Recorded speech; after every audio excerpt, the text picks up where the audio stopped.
Hey first grade, so today we are going to be working on our end of year assessment. So today we're only going to do problems 1 up to 12. So tomorrow you're going to want to do the other half of the test before that video. So if you haven't yet, I challenge you to go do this on your own.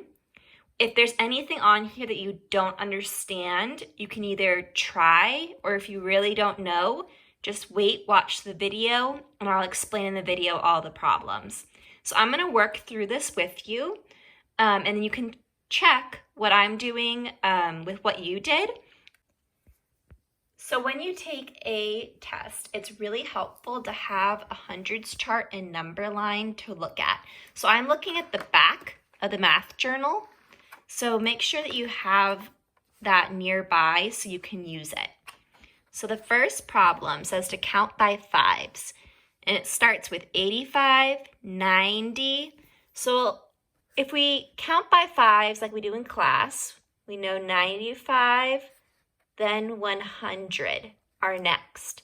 For the next two, if you're not sure, you can look at your hundreds chart. There's 100. And I need to go up 5 more.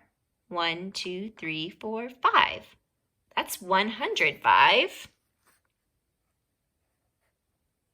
And then from there, I need to go up 5 more. 1, 2, 3, 4, 5. 110. So here's a number grid puzzle. So this will really help if you have your hundreds chart. We have 64, and I usually look at the numbers above or below first, or you could know right below a number on the hundreds chart is 10 more. Right above is 10 less. So 10 more than 64 is 74, and I can check right below is 74. Then I'm going to go 10 less, 54, and 10 less than that, 44. Then I'm going to fill in the numbers that come right before or right after the numbers I already have. So the number right before 74 is 73, and I can check right before 73. 64, the next number, 65. 44, the next number is 45, and the number right before, 43. Number 3, solve the riddle. So I'm going to draw this out. 4 tens, 1, 2, 3, 4, and 17 ones. 1, 2, 3, 4, 5, 6, 7, 8, 9, 10, 11, 12, 13, 14, 15, 16, 17. Now I could count up 10, 20, 30, 40, 41, 42, and keep going. But I also know that this 10 right here, I could exchange for another 10 because it's easier to count if there's less ones. So if I did it that way, I would have 10, 20, 30, 40, 50, 51, 52, 53, 54, 55, 56, 57. And then it says to show the number 57 another way. So if I did exchange these 10 for one of those 10s, I could draw it like this. 10, 20, 30, 40, 50, 51, 52, 53, 54, 55, 56, 57. There's other ways you could draw it, so if you did different than this, as long as it still equals 57, that's great.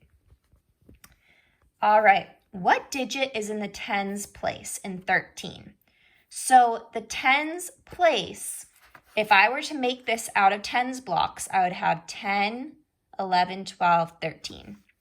So the 1 tells me how many tens I need to make the number. So the 1 is the tens place. So I'll write 1. What digit is in the ones place? So the 3 tells me I need 3 ones, so it's 3. What is the value of the 8 and 80? So this is tricky. It's not just 8, because 8 would be like 8 dots. 80 is 1, 2, 3, 4, 5, 6, 7, 8. 10, 20, 30, 40, 50, 60, 70, 80. So the 8 is 8 tens, which is the same as 80. What is the value of the 0 in 80? Well, in 80, how many ones do I need? 0. It's telling me I need 0 ones. So the value of the 0 is just 0. All right, up top, we need to figure out the rule for this frame and arrow. So first I'm going to see, is it going down each time? Is it getting smaller?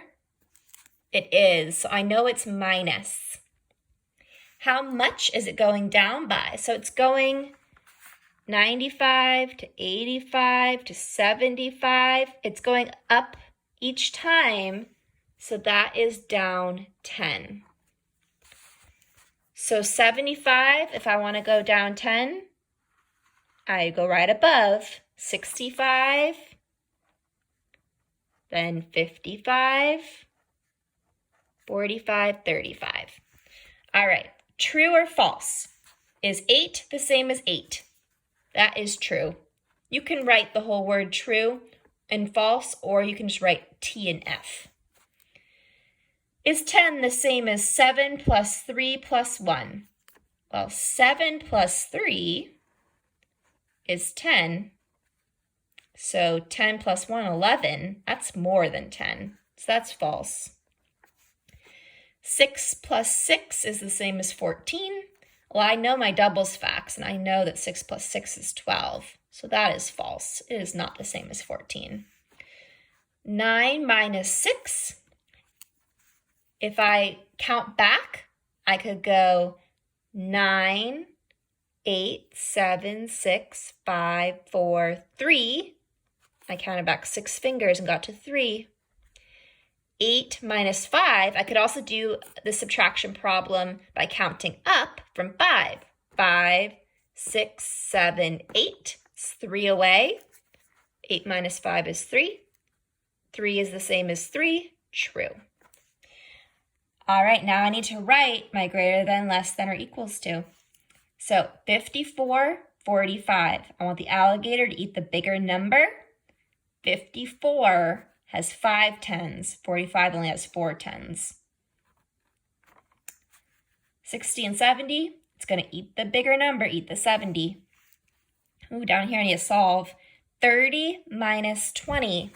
If I look at 30 and I go back 10, 20, that's 10. 12 plus 1, 1 more than 12, 13.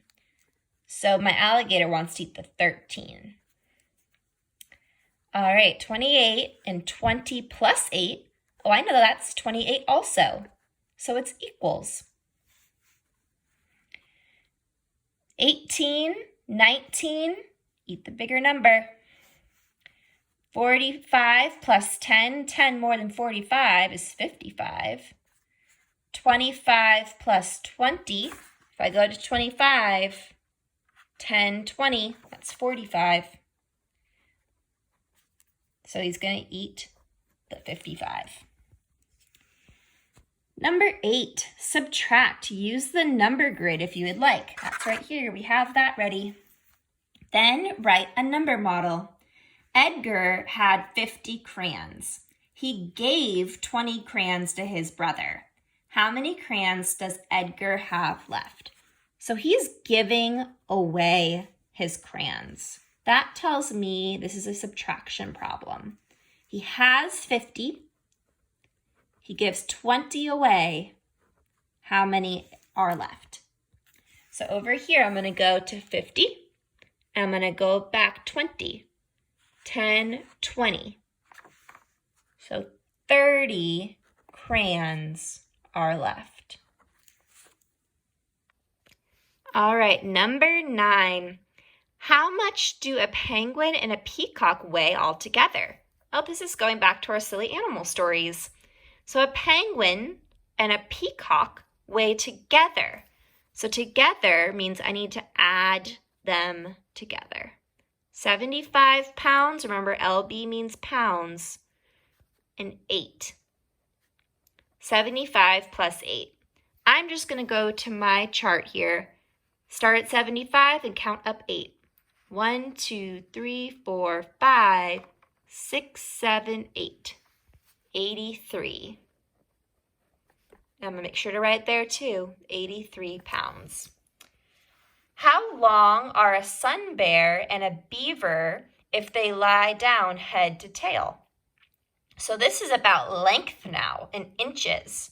So a sun bear is 54 inches. And it wants to know how much they would both be if they laid down. So I'm going to add 30 inches for the beaver. So 54 plus 30, I'm going to go over here, 54.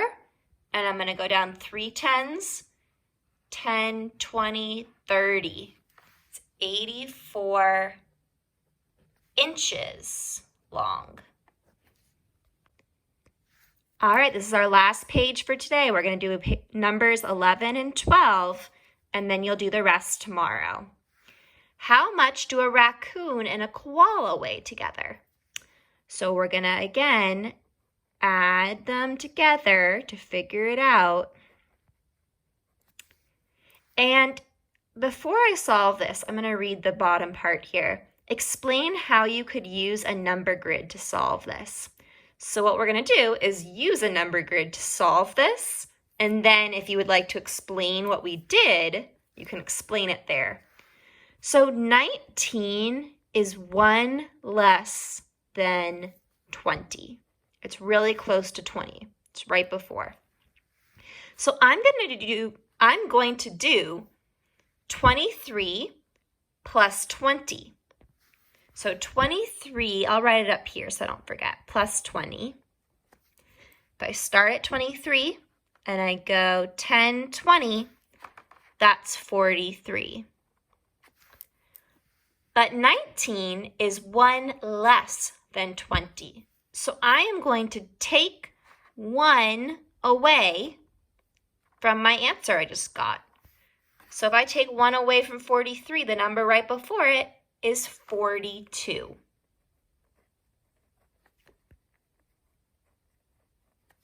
So you could use a number grid by changing this number to something a little bit more friendly to count by on the number grid. And then you can take away 1 since 19 is 1 less than 20. Another way you could use the number grid, and some of you might have done this on your own, is start at 23 and then just count up 19. 19 hops up. That's a great way to do it also. All right, 16 minus 12. Gia started at 16 and counted back 12 to solve. Show Gia how to count up to solve. Draw hops on the number line. So she counted back. We're going to show her how you would count up. So to count up, we're going to start at 12 and we're going to count up to 16. 1, 2, 3, 4. So it takes 4 hops between them. If Gia started at 16 and counted back 12 hops, she would land at 4. So we know that she was right. So this is all we're going to do for today. Tomorrow we're going to go on and start with problem 13. I'll see you all then. Bye.